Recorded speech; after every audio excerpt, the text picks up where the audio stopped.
Evangelho de Jesus, segundo escreveu João, e nós vamos ler no capítulo 6, do verso 1 em diante. Os irmãos acharam, amém? Diz assim: algum tempo depois, Jesus partiu para outra margem do mar da Galileia, ou seja, do mar de Tiberíades. E grande multidão continuava a segui-lo, porque viram os sinais miraculosos que ele tinha realizado nos doentes. Então, Jesus subiu ao monte e sentou-se com os seus discípulos. Estava próximo à festa judaica da Páscoa.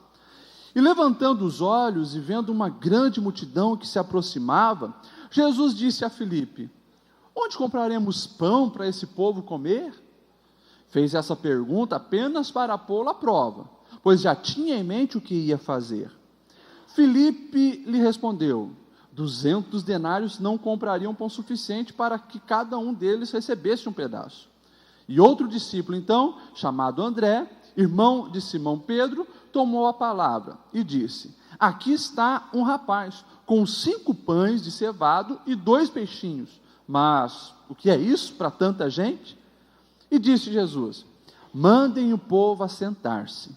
Havia muita grama naquele lugar, e todos se assentaram. Era cerca de 5.000 homens. Então Jesus tomou os pães, deu graças e o repartiu entre os que estavam assentados, tanto quanto queriam, e fez o mesmo com os peixes. Depois que todos receberam o suficiente para comer, disse aos seus discípulos: ajuntem os pedaços que sobraram, e que nada seja desperdiçado. Então eles ajuntaram e encheram 12 cestos com os pedaços dos 5 pães de cevado, deixado por aqueles que tinham comido.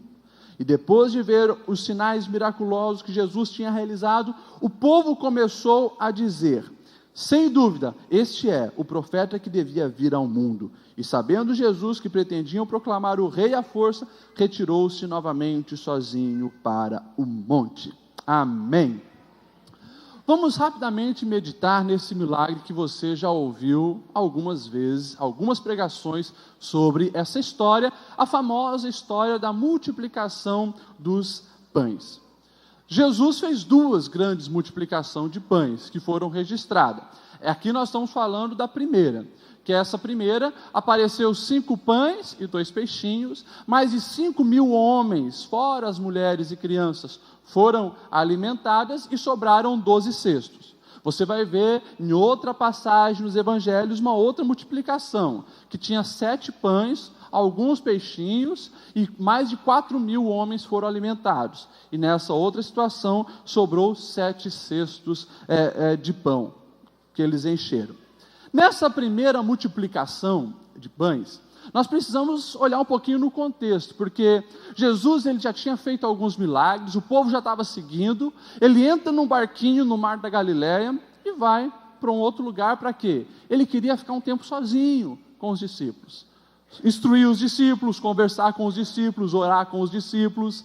Só que o povo, muito esperto, eles começaram a observar, provavelmente subiram na montanha, vamos ver aonde Jesus vai parar. Lá no mar da Galileia, que na verdade não é um mar, é um lago, chamado também Lago de Tiberíades, foi uma homenagem que o Herodes fez para Tibério César, era chamado de Lago de Tiberíades também, é uma lagoa, mas assim, de uma ponta a outra, alguns lugares é mais de 12 quilômetros de extensão, por isso é chamado também de Mar da Galileia, porque parece um mar, é uma coisa enorme. Só que quando o clima está bom, você consegue enxergar aonde os barcos estão indo. O povo ficou lá, só observando aonde Jesus ia, e eles falaram: olha, vamos lá, Jesus está indo para aquela ponta. Eles desceram e o povo foi.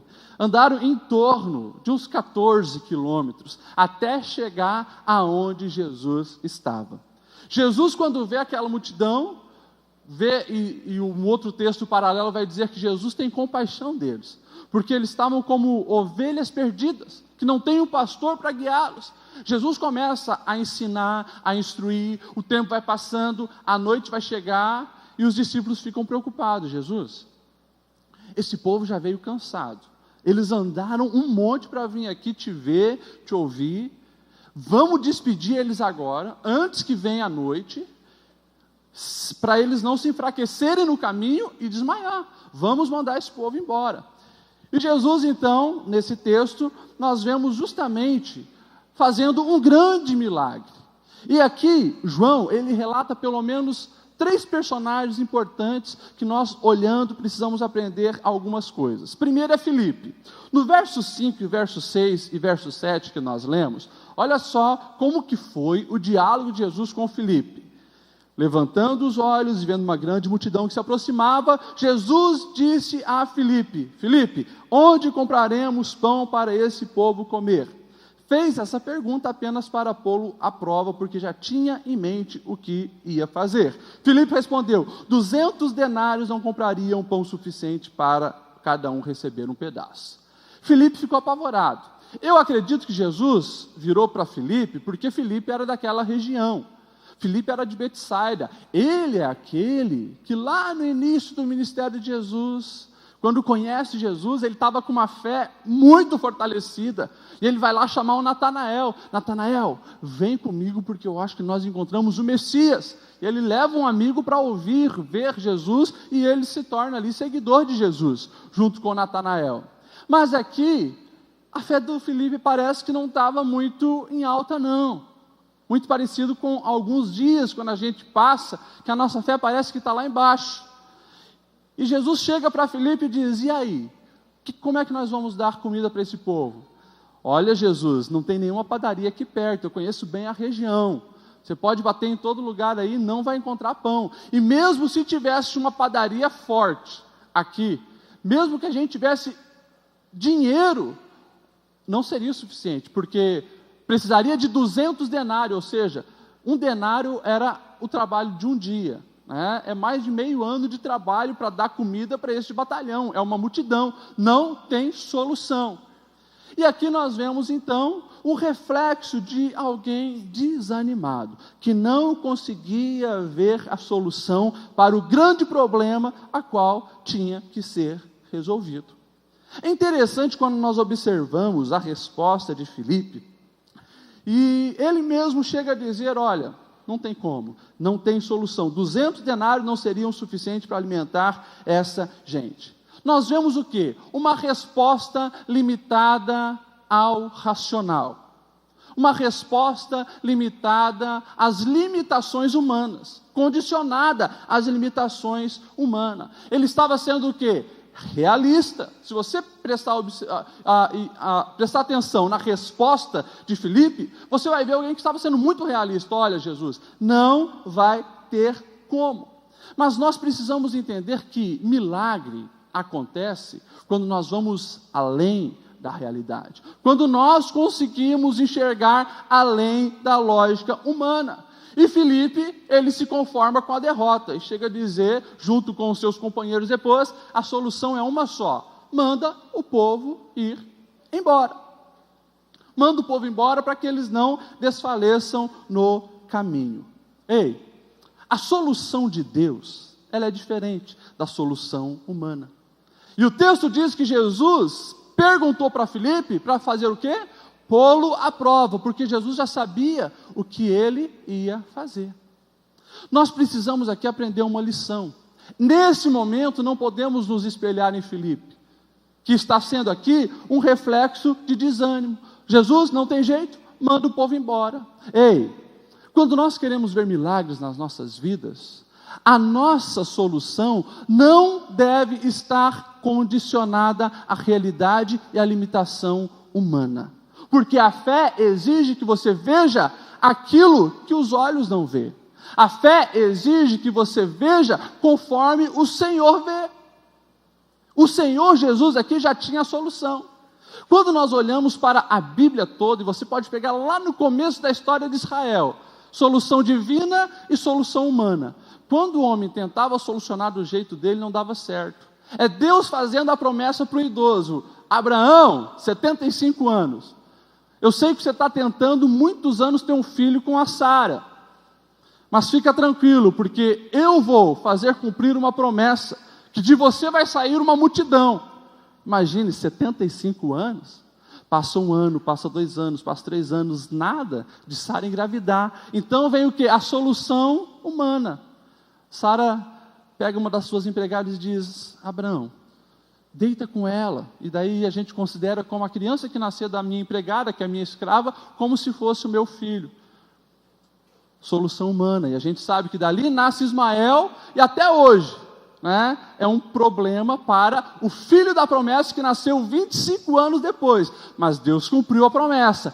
Abraão, com 100 anos de idade, tem um neném, Isaque, promessa de Deus. Lá estava a bênção de Deus. Isso é a solução divina. E nesse momento aqui, Filipe não estava conseguindo enxergar a solução divina para os seus problemas. Ei, o desânimo, a descrença, a razão humana não faz milagre acontecer. Não faz milagre acontecer. Depois nós vemos um outro personagem aqui. Nós temos o personagem André. Filipe já não trouxe solução. E Filipe representa aquele crente que diz: para o meu casamento não tem mais jeito, para a minha família não tem mais jeito, para os meus filhos não tem mais jeito, a dívida é muito grande, não tem mais jeito, lógica humana. André, ele representa aquele ser humano que é esforçado. Só que no momento de ter uma atitude de fé, não tem. Olha só, o versículo 8 e o versículo 9 que nós lemos o que diz: outro discípulo, André, que era irmão de Simão Pedro, tomou a palavra e disse: aqui está um menino com 5 pães de cevado e 2 peixinhos. Até aqui tudo bem, se esforçou, ele achou alguém, imagine, saiu no meio da multidão, alguém tem comida, achou um menino, trouxe um menino, chegou para Jesus e disse: olha Jesus, aqui está um menino que tem 5 pães de cevado e 2 peixinhos. Mas depois, na hora da fé, ele coloca uma dúvida, e ele diz: mas o que é isso para tanta gente comer? André, ele representa o ser humano esforçado. Que nós precisamos ser esforçados, sim, mas vai ter momento que você vai ter que militar com a fé, você vai ter que colocar a fé em ação. E esse momento, para André, não aconteceu. Saiu no meio da multidão, achou um menino, trouxe a Jesus, mas colocou ali um porém. O que é esse menino? O que é 5 pães e 2 peixinhos para tanta gente? Irmãos, nós precisamos entender que o Senhor deseja que nós venhamos nos esforçar. Se você pegar as histórias, por exemplo, dos juízes de Israel, você vai ver Jesus falar, o Senhor Deus dizer para Josué, para Gideão: ei, esforça-te e tem bom ânimo. Olha só o que o Senhor está dizendo: esforça-te, luta, vai atrás, não desanima, tem bom ânimo. Só que na história deles você vai ver o Senhor dizendo em certo momento: agora deixa comigo. Gideão, você entendeu? Se esforçou, teve bom ânimo, militou, chegou até aqui. Agora você não precisa ficar preocupado com a guerra. Você está com medo que o exército inimigo é muito grande? É dezenas de milhares? Fica tranquilo. O que você vai fazer? Pega 300 homens, coloca uma trombeta na boca deles, um jarro na mão deles, vão lá, faz assim, assim, assim, e deixa o resto comigo. Momento de fé. Gideão teve uma atitude de fé e o milagre aconteceu. Aqui nós estamos vendo André se esforçou, achou o alimento, mas no momento de colocar a fé em ação, uma atitude de fé, duvidou. O que é isso para tanta gente? Eu poderia aceitar muitas histórias de gente esforçada, mas que no momento X, no momento certo, não teve a fé suficiente para ver o milagre acontecer. A Bíblia conta a história de um rei chamado Asa. E pensa num homem esforçado para agradar o Senhor. Asa. O rei Asa. Depois você pode ler a história dele lá em 2 Crônicas, capítulo 16. Só que esse homem, depois de ter feito muitas coisas, se esforçado tanto para agradar o Senhor, ele tem uma doença nos pés. E o texto diz, eu vou ler literalmente o que diz: no 30º ano do reinado de Asa, ele foi atacado com uma doença nos pés. Embora a sua doença fosse grave, não buscou a ajuda do Senhor, mas só da medicina. Então, no 41º ano do seu reinado, morreu e descansou com os seus antepassados. Olha só, um homem que se esforçou, mas chegou no fim da vida uma doença. Não preciso de Deus. A hora do milagre, vou deixar só com a medicina. a medicina desenganou, ele não buscou ajuda divina, não colocou a fé em ação, infelizmente, teve um final triste, faleceu. Nós temos então, Filipe representando aquele que estava no momento de dúvida, não tinha muita fé, André representando aquele que se esforçou, mas no momento X não colocou a fé em ação, mas nós temos aqui esse menino. Um menino que tinha 5 pães e 2 peixinhos. Esse menino, ele nos mostra o tipo de fé que nós devemos ter. Uma fé autêntica, que gera uma atitude realmente de fé. O versículo 9 que nós lemos, então, é quando André acha o menino e diz, aqui tem um menino com 5 pães e 2 peixinhos. Esse menino era um menino pobre. Pastor, a gente só tem essa informação, como é que a gente sabe que esse menino é um menino pobre? Porque o texto diz, e no grego também diz, que os pães que ele tinha era pão de cevado. Ninguém da classe alta, né, ninguém que era rico, ou ninguém que tinha condições dignas naquela sociedade, comia um pão de cevado, se podia comer um pão de trigo. Os pães na antiguidade eram ou de trigo ou de cevado, e o pão de cevado era para o pobre. O pobre, esse era um menino pobre, e ele estava lá, no meio da multidão, ouviu que Jesus ia chegar lá no outro lado, e eu acredito que, como menino, né, todo menino é curioso. Eu, quando leio essa história, eu me lembro da minha infância, né, o quanto era curioso, e quantos livramentos o Senhor me deu, devido às vezes à curiosidade. No tempo de menino, não podia ver uma casa abandonada, né, que queria entrar. Uma vez meu irmão quase morreu por causa de uns Doberman, que tentaram pegar ele. Uma vez eu me lembro, nós invadimos um prédio, irmãos. Olha só, um prédio em construção, né? Menino. Né? Nós morávamos já em Fraiburgo, fomos visitar a cidade que meu pai pastoreou, lá em Araxá, Minas Gerais. Fazia 3 horas que nós tínhamos chegado na cidade, nós já estávamos com a galera reunida, né? Vamos lá, e invadimos um prédio e vamos brincar de pique-esconde, né? Lá chama, aqui é esconde-esconde, pega-pega. Invadimos um prédio já na calada da noite, daqui a pouco tudo escuro, ninguém mais via nada. Eu me lembro, vou contar um livramento aqui para os irmãos, né? Eu me lembro só quando eu estava já no 5º ou 6º andar, né?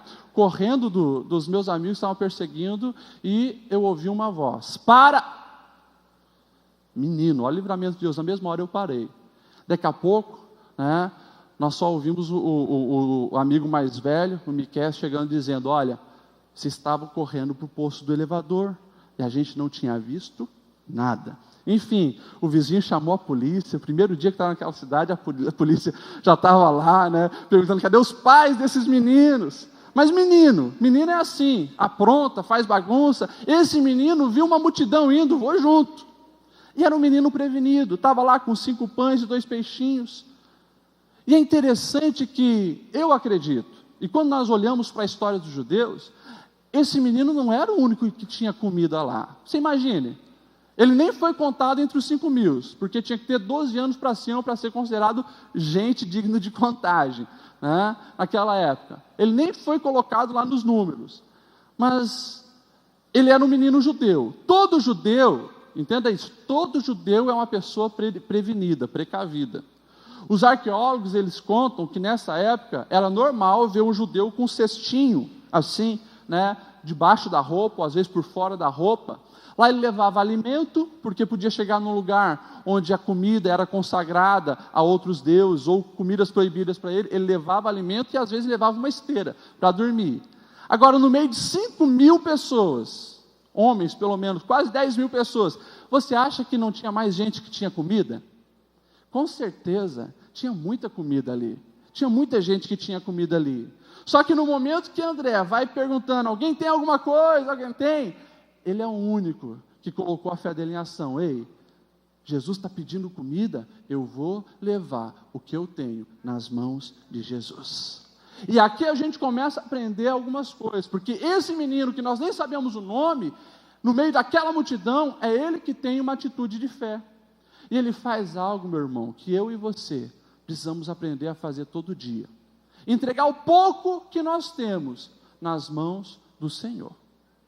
Às vezes nós olhamos assim, né, pela lógica humana. Talvez se se ele tivesse na mentalidade do Felipe aqui, ele ia dizer, nem vou dar, porque é só 5 pães e 2 peixinhos, tem mais de 5.000 pessoas aqui, não vai dar nem para o cheiro, né? Deve que ele olhou um gordinho lá na ponta e disse, só aquele lá já vai levar 4 dos meus pãozinhos, né? Então, a maioria dali nem colocou a fé em ação, mas ele sabia que o pouco dele, nas mãos de Jesus, era muito, e nós sabemos que ali acontece a multiplicação. A mesma história nós já tínhamos ouvido lá atrás quando chega uma viúva para o profeta Eliseu e diz, olha Eliseu, é o seguinte, você conhece o meu marido, ele era discípulo dos profetas, e ele morreu, e ficou algumas dívidas, e agora os cobradores estão na nossa porta, e se nós não pagarmos vão levar os nossos 2 filhos como escravo. Olha só o que Eliseu pergunta para aquela viúva, tá, vocês têm alguma coisa em casa? E a resposta dela é, olha, não temos nada, a única coisinha que tem é um pouquinho de azeite. Ele diz, já é suficiente. Tem uma atitude de fé, vai em toda a sua vizinhança e começa a buscar vasilha, pote, jarro, tudo que você encontrar. Tem pote de margarina? Traz também, tudo. E vocês vão despejando aquele pouquinho que vocês têm nos potes. E a gente sabe que o milagre aconteceu.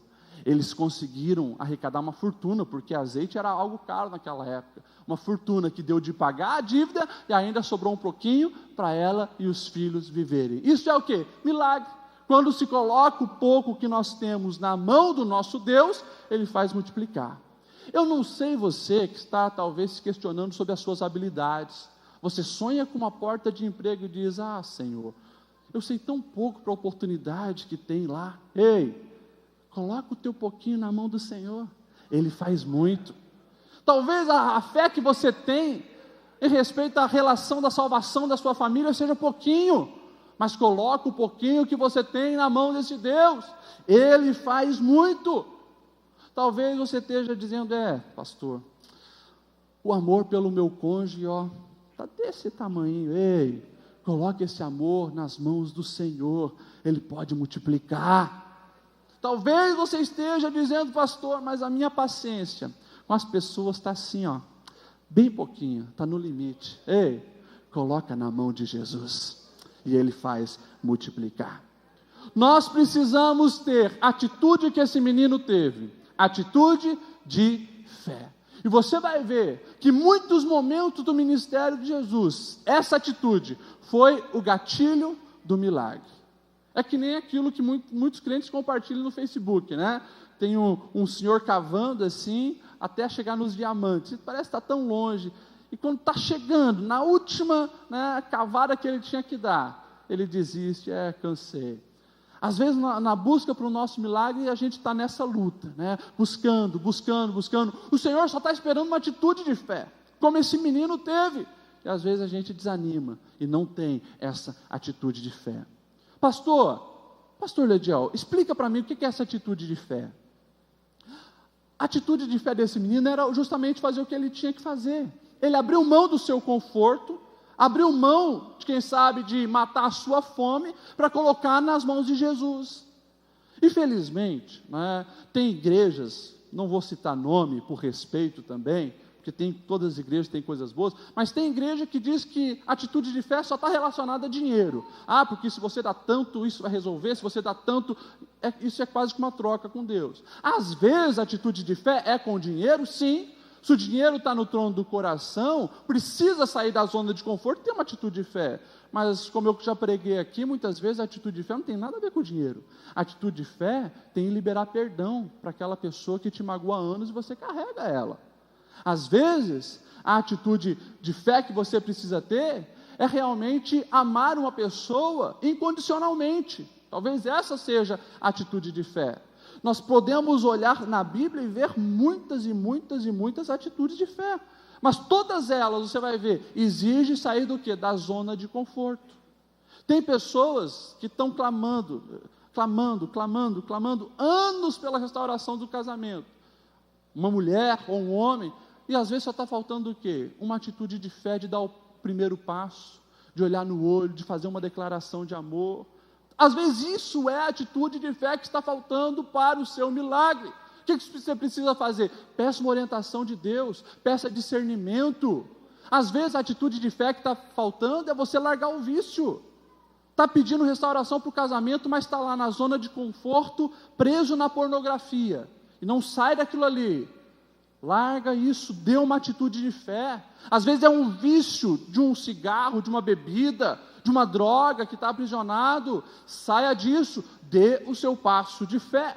Nós precisamos dar um passo de fé, como esse menino fez, para nós vermos milagres acontecer na nossa vida.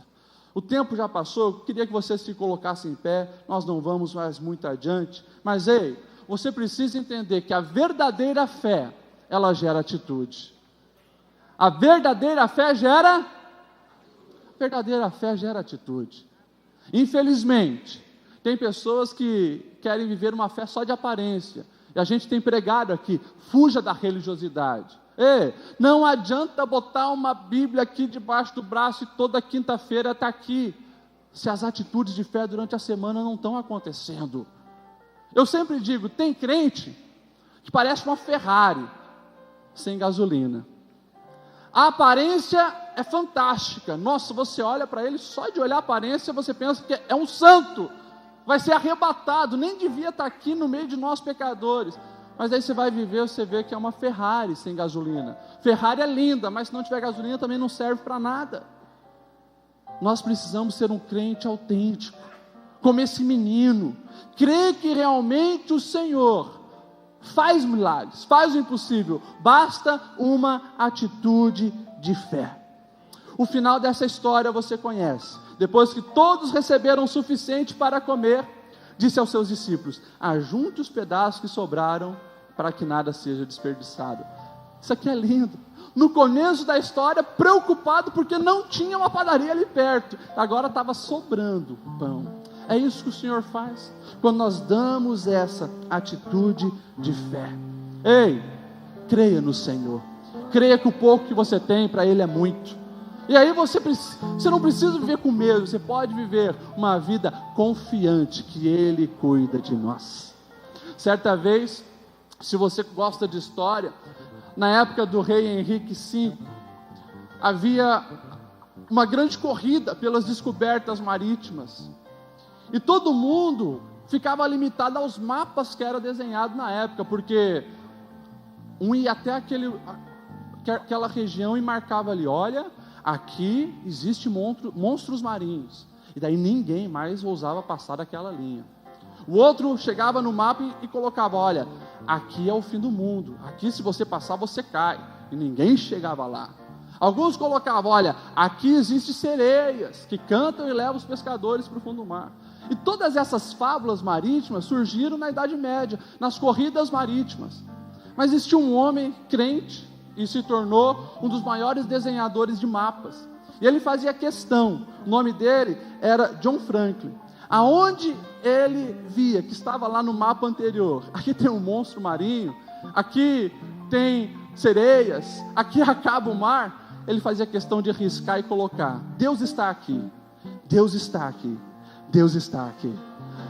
E assim aconteceu uma expansão assustadora, uma expansão marítima assustadora. Você pode ler a história de John Franklin, e você vai ver um homem que desbravou mares, porque sabia que aonde Deus está, não tinha espaço para o medo, não tinha o que temer.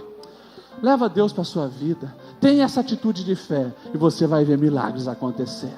Vamos orar? Feche os seus olhos. Eu não sei qual o desafio que você tem, qual a multidão que você tem que alimentar. Eu sei que o nosso Deus faz o impossível. Coloca o pouco nas mãos dele e ele faz muito. Pastor Gilmar, faça essa oração.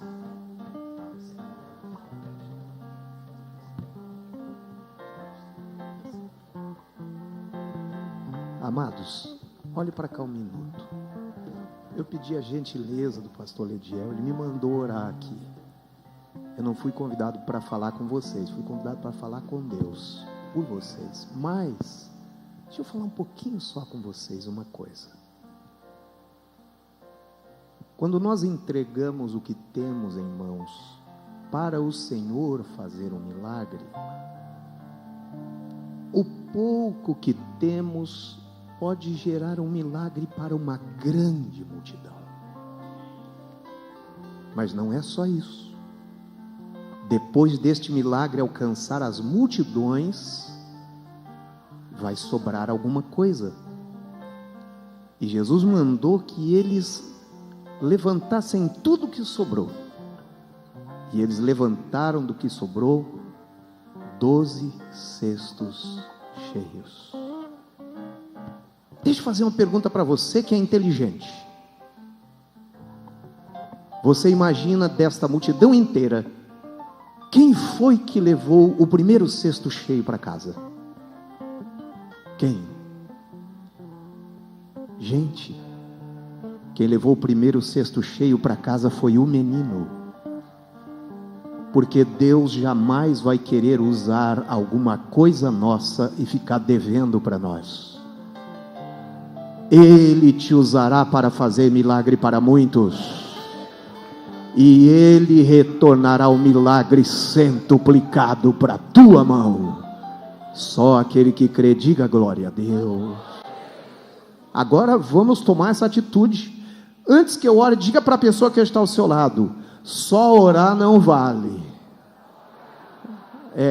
Agora, vocês, sabe como é que vocês falaram? Vocês falaram, gente, como quem não almoçou e está subindo um morro íngreme com um saco de cimento nas costas de 50 quilos. Diga para a pessoa que está ao seu lado: só orar não vale. A partir dessa oração, o que vai valer é a tua atitude de fé. Levante a mão. Nosso Deus e nosso Pai querido, nós estamos diante da tua presença nessa noite, meu Pai amado, agradecidos pela palavra que tu tens, Senhor, aqui inspirado, teu servo, pastor da igreja. Nós te agradecemos porque, Senhor, alguma coisa de cada um aqui tu tens para usar. Nós temos certeza que nessa noite o que alguém estava imaginando que é ínfimo, que é, Senhor meu Deus, até desnecessário, ou que quem sabe não possa fazer diferença nenhuma, é o pontapé inicial de um grande milagre para a sua vida. E nós queremos te adorar agora, porque tu és o Deus da multiplicação. Tu és o Deus que multiplica aquilo que temos, quando nós temos coragem de abrir mão do que é nosso para a tua glória. Ó Deus, alguém está abrindo mão agora, Senhor. Alguém está entregando a família, alguém está entregando um dinheiro, alguém está entregando um sonho, alguém está entregando um projeto, alguém está entregando uma necessidade. E tu agora, Senhor, que ouve esta palavra que não é nossa, mas que é tua, multiplica a partir de agora, Senhor, e que esta semente pequena, aleluia, venha gerar um grande milagre, que venha atender a necessidade de milhares e milhares. E quando a hora certa chegar, meu Senhor, que este milagre retorne para esse homem e essa mulher centuplicadamente, a fim de que o teu nome seja glorificado e todos nós entendamos que tu és fiel, que tu és liberal e que tu és um Pai cheio de graça para nos dar vitória. Nós oramos crendo no milagre em nome de Jesus, e quem crê diga glória a Deus. Diga a partir de agora: eu recebi o meu milagre. Dê um abracinho em alguém, diga vitória, nossa.